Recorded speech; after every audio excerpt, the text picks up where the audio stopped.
Voter তালিকা সংশোধন ও SIR সংক্রান্ত জটিলতা কাটাতে বুধবার বহরমপুরে প্রশাসনিক কর্তাদের সঙ্গে দীর্ঘ বৈঠক করলেন মালদহ বিভাগের রোল অবজারভার অলোক তিওয়ারি। ওই বৈঠকে উপস্থিত ছিলেন বিভিন্ন রাজনৈতিক দলের প্রতিনিধিরাও। এদিনের বৈঠকে মূল আলোচনার বিষয়বস্তু ছিল এসআইআর বা স্পেশাল ইনভেস্টিগেশন রিপোর্ট এবং তার শুনানি প্রক্রিয়া। এদিন সকালে বহরমপুর সার্কিট হাউসে এসে পৌঁছান নির্বাচন কমিশন নিযুক্ত বিশেষ পর্যবেক্ষক। তারপর জেলা প্রশাসনিক ভবনে সর্বদলীয় বৈঠকে যোগ দেন তিনি। ওই বৈঠকে জেলা শাসক নিতিন সিংহানিয়া সহ জেলা ও মহকুমা প্রশাসনের শীর্ষকর্তারাও উপস্থিত ছিলেন।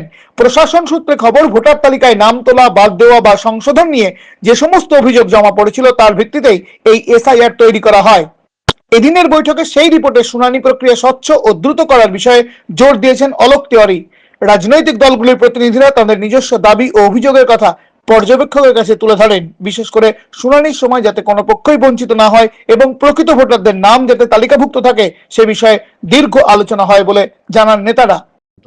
তা আমরা অনেকগুলো বিষয় ইসিআইয়ের কাছে রেখেছি। আমরা পরিষ্কার বলেছি যে ইসিআই যেটা ঠিক করেছে তোতা পাখি বিজেপি ঠিক করে দিয়েছে সেন্ট্রাল লেভেলে, সেইভাবেই এসিআই কাজ করছে। অথচ যারা পলিটিক্যাল পার্টি যে কথাগুলো বলছে বিভিন্ন গ্রাউন্ড লেভেলে যে সমস্যা সেইগুলোকে তারা অফিসিয়ালি সেটাকে ওভারকাম করার চেষ্টা করছে না।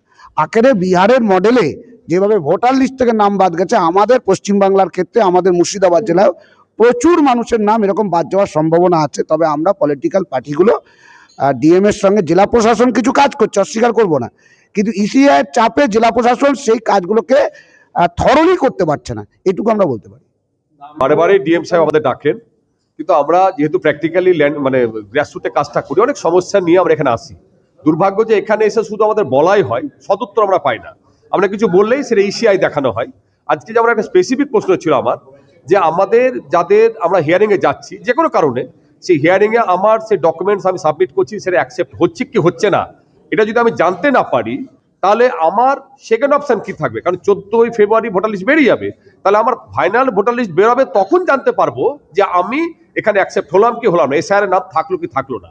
তাহলে তার আগে যদি আমি জানতে পারি যে আমার এই ডকুমেন্টস বা আমার এগুলো অ্যাকসেপ্ট হলো না, তাহলে আমার কিন্তু একটা অপশন থাকবে এসডি অফিস যাওয়ার, ডিএম অফিস যাওয়ার বা আরো উচ্চতরে যাওয়ার। আমরা যখন প্রশ্ন করলাম ওনারা কিন্তু নিজেরাই বলছে যে আমাদের কাছে এটা পরিষ্কার না। আমাদের পার্টির তরফ থেকে দাবি যে একটাও বৈধ ভোটারের নাম যাতে বাদ না যায়। আমরা আবারও ডিএম সাহেবকে আমরা আমাদের দাবি জানিয়েছি পার্টির তরফ থেকে।